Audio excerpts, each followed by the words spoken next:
Presentation of Neville Goddard's Believe It In is brought to you by audioenlightenment.com. Copyright 2012. All rights reserved. Believe it in. The objective reality of this world is solely produced by the human imagination, in which all things exist. Tonight I hope to show you how to subjectively appropriate that which you already exists in you and turn it into an objective fact. Your life is nothing more than the outpicturing of your imaginal activity, for your imagination fulfills itself in what your life becomes. The last year that Robert Frost was with us, he was interviewed by Life magazine and said, "Our founding fathers did not believe in the future. They believed it in." This is true. Having broken with England, our founding fathers could have established their own royalty here by making one of them a king, thereby perpetuating the royal family. They could have chosen a form of dictatorship, but they agreed to imagine a form of government that had not been tried since the days of the Greeks. Democracy is the most difficult form of government in the world, yet our founding fathers agreed to believe it in. They knew it would take place because they knew the power of belief, the power I hope to show you that you are tonight. To say, "I am going to be rich," will not make it happen. You must believe riches in by claiming within yourself, "I am rich." You must believe in the present tense, because the active, creative power that you are is God. He is your awareness, and God alone acts and is. His name forever and ever is, "I am." Therefore he can't say, "I will be rich," or "I was rich," but "I am rich." Claim what you want to be aware of here and now, and although your reasonable mind denies it and your senses deny it, if you will assume it with feeling, your inward activity, established and perpetuated, will objectify itself in the outside world, which is nothing more than your imaginal activity objectified. To attempt to change a circumstance of your life before you change its imaginal activity is to labor in vain. This I know from experience. I had a friend who hated Roosevelt, yet wanted him to change. Every morning while shaving, my friend would tell Roosevelt off. He found great joy and satisfaction in his daily routine, yet could not understand why Roosevelt stayed the same.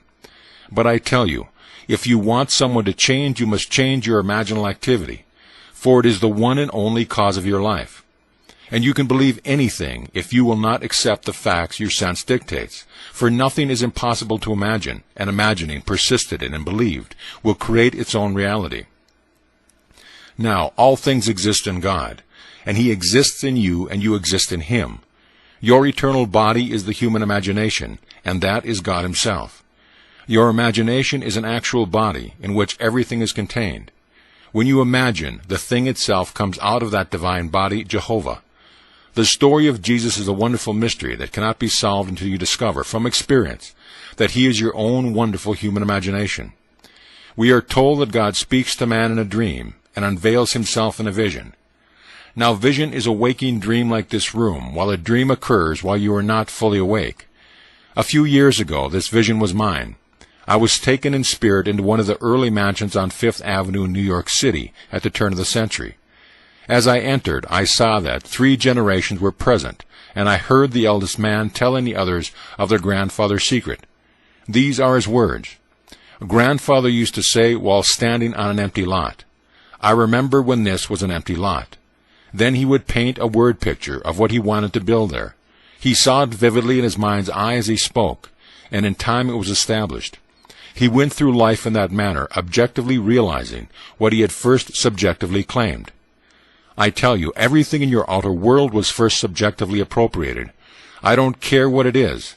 Desire can be your empty lot where you may stand, remembering when you were not now have was only desire.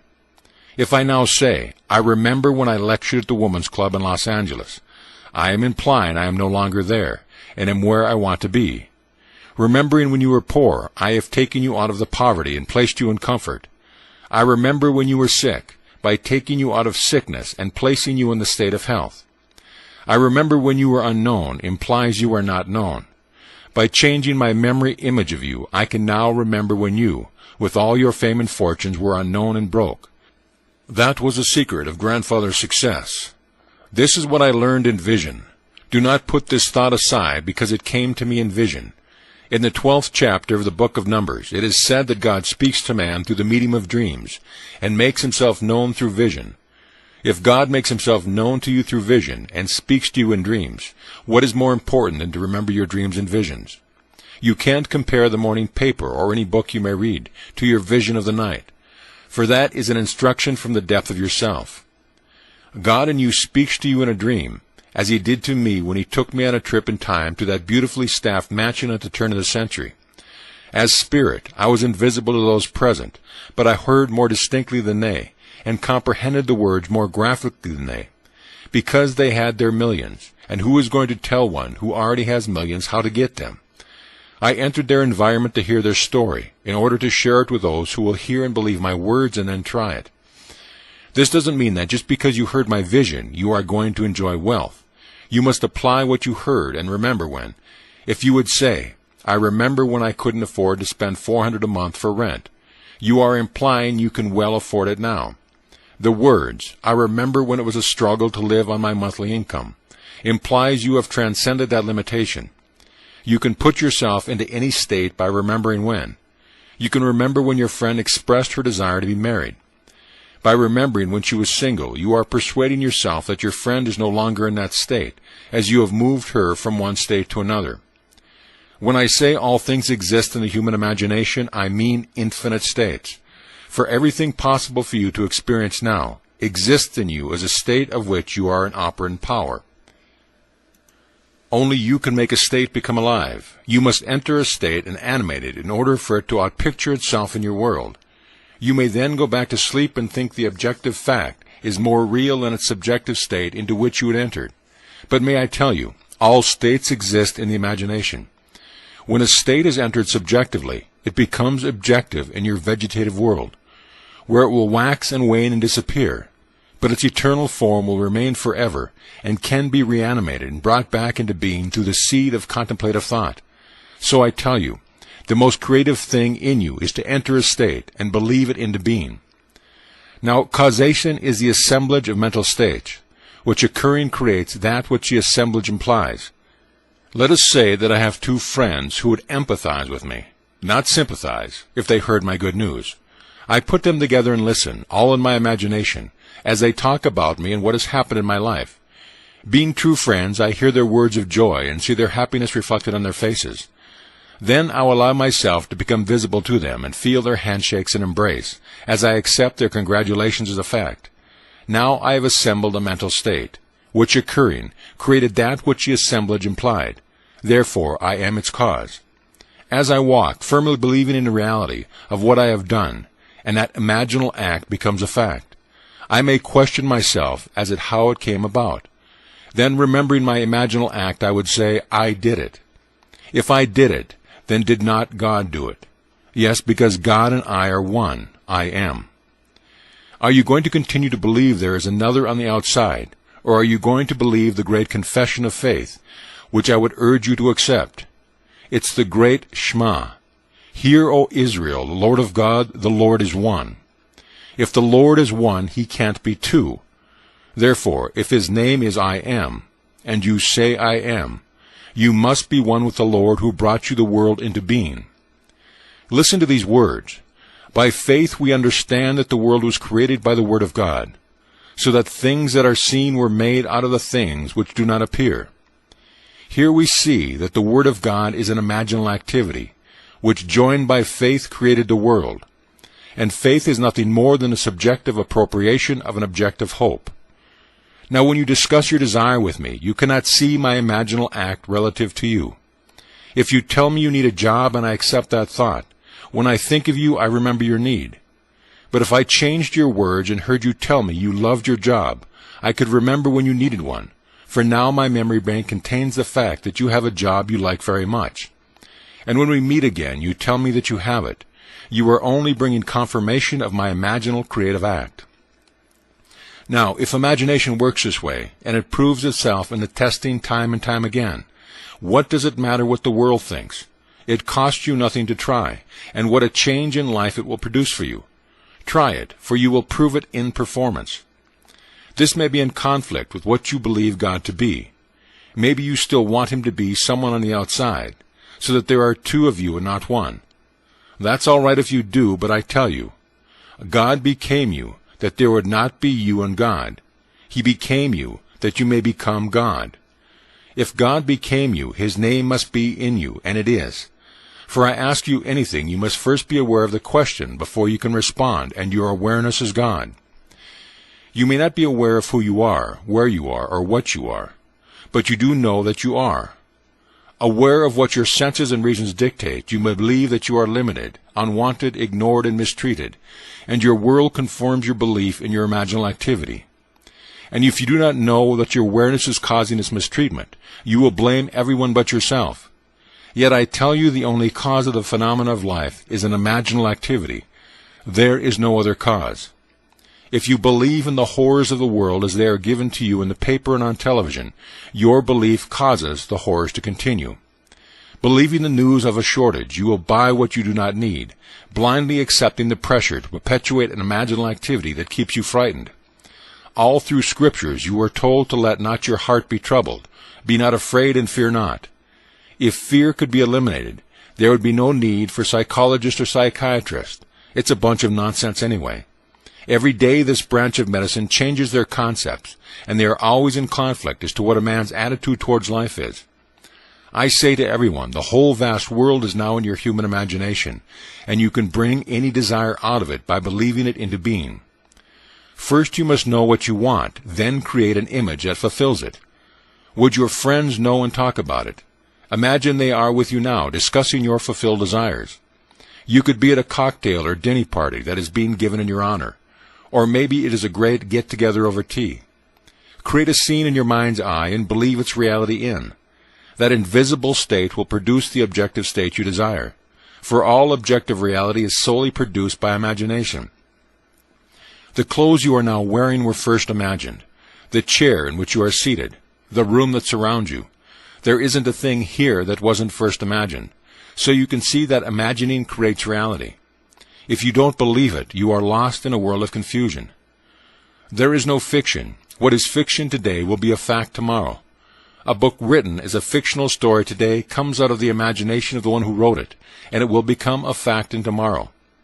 If you have a good memory or a good research system, you could find today's facts. Not every fact is recorded, because not every thought is written, yet every person imagines. A man feeling wrongfully imprisoned and desiring to get even will disturb the world, because all things by a law divine in one another's being mingle.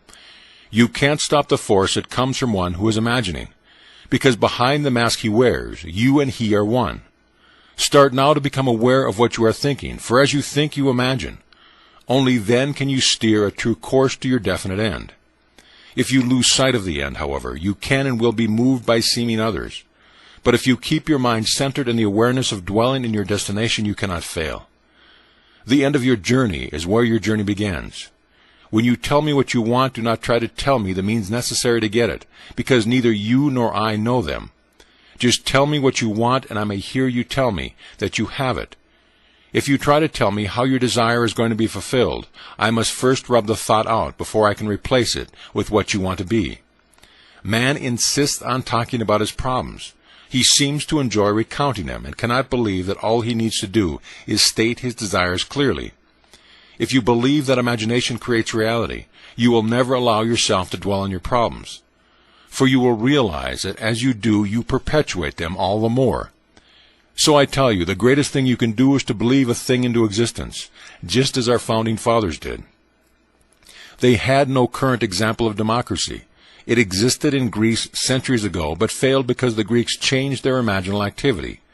We could do that too. Don't think for 1 second we have to continue as a democracy. We could be under dictatorship within 24 hours, for everything is possible.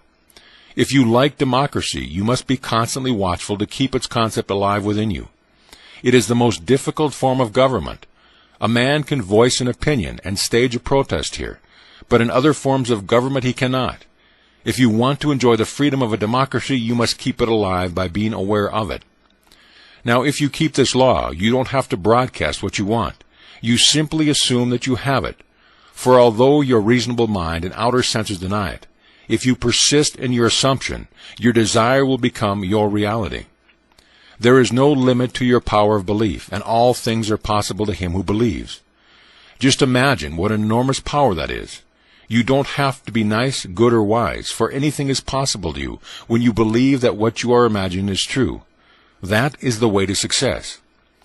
I believe any man who has been successful in life's venture has lived as though he were successful. Living in that state, he can name those who aided him in achieving his success, and he may deny that he was always aware of success, but his awareness compelled the aid he received. To believe your desire into being is to exercise the wonderful creative power that you are. We are told in the very first psalm, "Blessed is the man who delights in the law of the Lord. In all that he does, he prospers." This law, as explained in the Sermon on the Mount, is psychological. You have heard it said of old, "Thou shalt not commit adultery."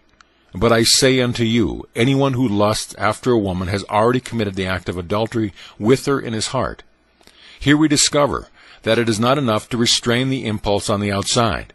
Adultery is committed the moment the desire is thought. Knowing what you want, gear yourself towards it, for the act was committed in the wanting. Faith must now be added, for without faith it is impossible to please God. Can you imagine a state and feel that your imaginal act is now a fact? It costs you nothing to imagine. In fact, you are imagining every moment in time, but not consciously. But may I tell you, if you use your creative power by imagining a desire is already fulfilled, when you get it, the circumstances will seem so natural that it will be easy to deny your imagination had anything to do with it. And you could easily believe that it would have happened anyway. But if you do, you will have returned to sleep once again. First of all, most of us do not even realize our own harvest when it confronts us. And if we do remember that we have once imagined it, reason will tell us it would have happened anyway. Reason will remind you that you met a man, seemingly by accident, at a cocktail party, who was interested in making money. When he heard your idea, he sent you to see his friend, and look what happened. So really, it would have happened anyway. Then, of course, it is easy to ignore the law. But blessed is the man who delights in the law of the Lord. In all that he does, he prospers. Don't forget the law while you are living in the world of Caesar, and apply it wisely. But remember, you are not justified by its use. Justification comes through faith. You must have faith in the incredible story that God promised to bring himself out of you as you. This is God's promise to all, and all are asked to believe it.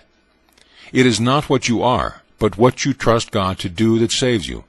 And to the degree that you trust God to save you, you will be saved. But he has given us a psychological law to cushion the inevitable blows of life. The law is simple. As you sow, so shall you reap. It is a law of like begets like. As you imagine, so shall your life become. Knowing what you want, assume the feeling that would be yours if you had it. Persist in that feeling, and in a way you do not know and could not devise, your desire will become a fact. Grandfather made his fortune by standing on an empty lot and saying to himself, "I remember when this was an empty lot." Then he would paint a beautiful word picture of the structure he desired there. This is a wonderful technique. You can remember when you were unknown, penniless, and ill, or a failure. Remembering when you were implies you are no longer that, and your power is in its implication. Use the law, and it will take you from success to success, as you conceive success to be. As far as I am concerned, success is to fulfill the promise, and you cannot do that through the law. The promise is fulfilled through faith. Are you holding true to the faith? Examine yourself to see if you are. I have told you an eternal story, believe it, but do not change it. The story is this: God became you, that you may become God. Use the law to cushion the blows while God keeps his promise, and then one day, when your journey is over, you will say, "Into thy hands I commit my spirit. Thou hast redeemed me, O Lord, faithful God." That's the cry on the cross. Commit your spirit to your imaginal act. Relax and fall asleep, knowing that its redemption is assured. Then, when you least expect it, God will prove to you that he has redeemed you by awakening in you